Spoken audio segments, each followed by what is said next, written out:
नमस्कार बंधुरा बनी रान्नाघरे आपनादेर सबाइके स्वागत जानिए आज आबारो चले एसेछि आरो एकटा रेसिपि निये आपनादेर सामने।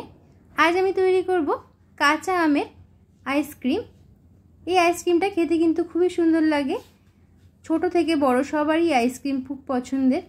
আর আইসক্রিম এই যে আইসক্রিমটা একবার খেলে কিন্তু বারবার খেতে ইচ্ছা হবে। আর বানানো খুবই সহজ। তো চলুন দেখে নিই কিভাবে তৈরি করে নেব আমের আইসক্রিম। आइसक्रीम तैरी करार जोन्नो सबार प्रथमे आमी एकटा कड़ाईते निये नियेछि 500 ग्राम मादार डेयरी दूध। दूधटाके आमी भालो करे जाल करे नेब। दूध जाल हওয়ার आगे आमी एकटा बाटीते किछुटा दूध आमी तुले निচ্ছি। एरपर दूध तुले नेওয়ার पर एबार दूधटाके भालो करे जाल करे नेब आमरा।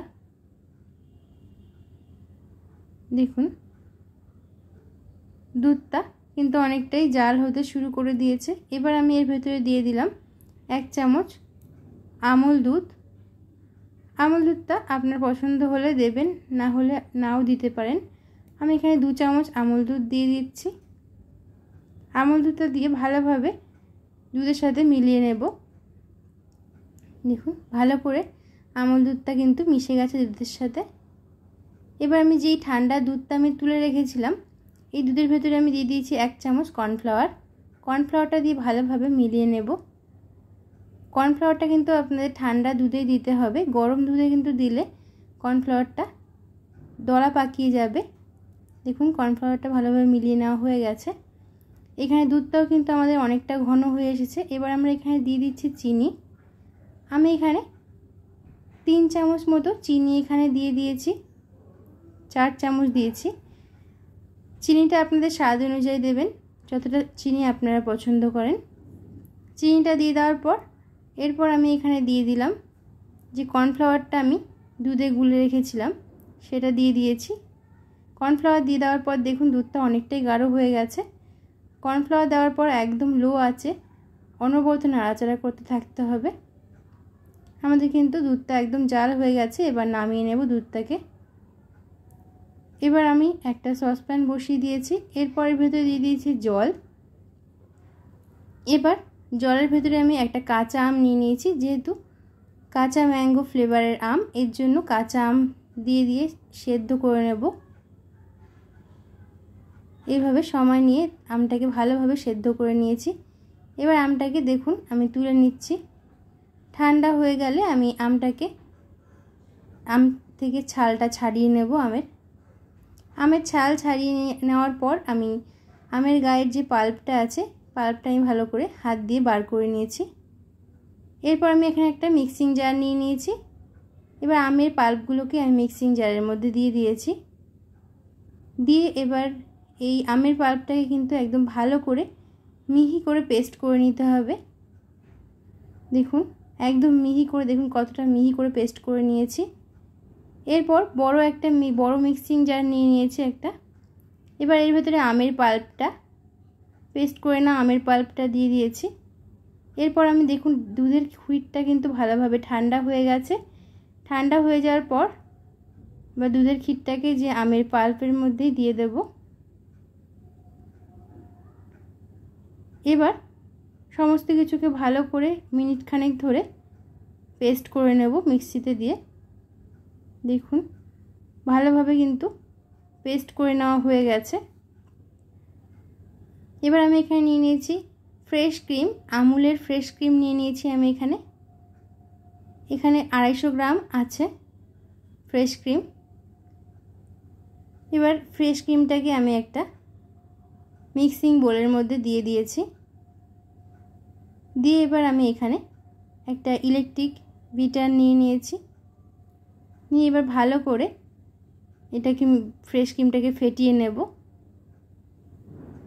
যত ভালো ফ্রেশ ক্রিমটাকে ফেটানো হবে তত কিন্তু ভালো আইসক্রিমটা ভালো হবে। তো সময় নিয়ে ভালো করে ফ্রেশ ক্রিমটাকে আমরা ফেটিয়ে নেব। দেখুন ফ্রেশ ক্রিমটা কিন্তু অনেকটাই ফেটিয়ে নেওয়া হয়ে গেছে। আপনারা কিন্তু এটা হ্যান্ড গ্রাইন্ডার অথবা মিক্সিতেও কিন্তু করে নিতে পারেন।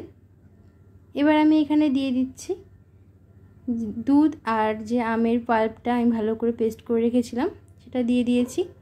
আর এখানে আমি যেহেতু কাঁচা ম্যাঙ্গো ফ্লেভার আম, এর জন্য এখানে আমি একটু সবুজ ফুড কালার দিলাম হাফ চামচ ফ্লেভারের জন্য, কালারের জন্য। আপনারা যদি কালারটা না পছন্দ করেন তাহলে আপনারা নাও দিতে পারেন। এবার আমি আবারও সমস্ত কিছুকে ভালো করে মিশিয়ে নেব। দেখুন আরও মিনিট 3 ধরে এভাবে মিশিয়ে নেওয়ার পর দেখুন কতটা ফুলে উঠেছে আর কতটা ক্রিম উঠেছে উপরটায়, দেখতে পাচ্ছেন। এভাবে একটু ধৈর্য নিয়ে ভালো করে আমরা মিশিয়ে নেব। এরপর দেখুন আমি এখানে একটা প্লাস্টিকের টিফিন বক্স নিয়েছি। আপনাদের কাছে এখানে এই টিফিন বক্স থাকলে টিফিন বক্সে দেবেন, নাহলে মোল্ড থাকলে আইসক্রিম মোল্ডেও কিন্তু আপনারা এই আইসক্রিমটা জমিয়ে নিতে পারেন। এবার আমি আইসক্রিমের ব্যাটারটাকে আমি দিয়ে দিচ্ছি টিফিন বক্সের মধ্যে, প্লাস্টিকের বক্সের মধ্যে দিয়ে এবার হাত দিয়ে এরকম একটু ড্যাপ করে নেব, তাহলে আইসক্রিমটা ভালোভাবে সেট হবে। এরপর আমি ঢাকা বন্ধ করে প্রায় 4-5 মিনিট ফ্রিজে রেখে দেব।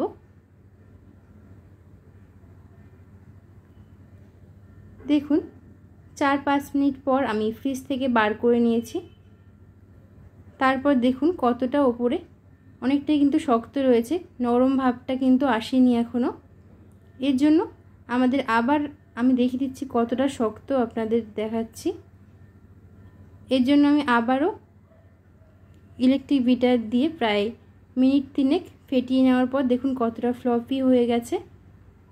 এরপর আমি আবারও বক্সের মধ্যে ঢেলে দিয়েছি, দিয়ে বক্সের ওপরটায় আমি একটা ফয়েল পেপার দিয়ে আমি মুড়ে নিয়েছি, যাতে বরফ উপরে না জমে যায় আইসক্রিমে, এর জন্য। এরপর আমি ঢাকা বন্ধ করে ফ্রিজে রেখে দেব 8 থেকে 10 ঘন্টার জন্য। ফ্রিজে আইসক্রিমটাকে জমতে দেব। এরপর দেখুন আমি আবারও চলে এসেছি, আইসক্রিমটাকে এবার দেখিয়ে দেব। দেখুন আমি পুরো রাত রেখেছিলাম। এরপর দেখুন আইসক্রিমটা কতটা সুন্দর হয়েছে দেখতে। এরপর আমি একটা আইসক্রিম স্কুপ দিয়ে আমি তুলে নিচ্ছি আইসক্রিমটাকে। দেখুন কতটা সুন্দরভাবে উঠে যাচ্ছে। আপনাদের কাছে যদি আইসক্রিম স্কুপ না থাকে তাহলে গোল চামচ অথবা হাতা দিয়েও কিন্তু এই আইসক্রিমটা তুলে নিতে পারেন। দেখুন কত সুন্দর গোলভাবে উঠছে। এভাবে আমি আইসক্রিমগুলোকে তুলে নেব। এই আইসক্রিমগুলো কিন্তু মুখে দিলে একদম মিলিয়ে যাবে, আর খেতে কিন্তু খুবই সুন্দর হয়েছে আইসক্রিমগুলো। আপনার বাড়িতে এভাবে ট্রাই করবেন আইসক্রিমটা। ভালো লাগলে আমার চ্যানেলটিকে সাবস্ক্রাইব করে পাশে থাকবেন, লাইক কমেন্ট শেয়ার করবেন। আবার দেখা হবে অন্য কোনো নতুন ভিডিওর সাথে। ততক্ষণ আপনারা সবাই সুস্থ থাকবেন, ভালো থাকবেন। ধন্যবাদ।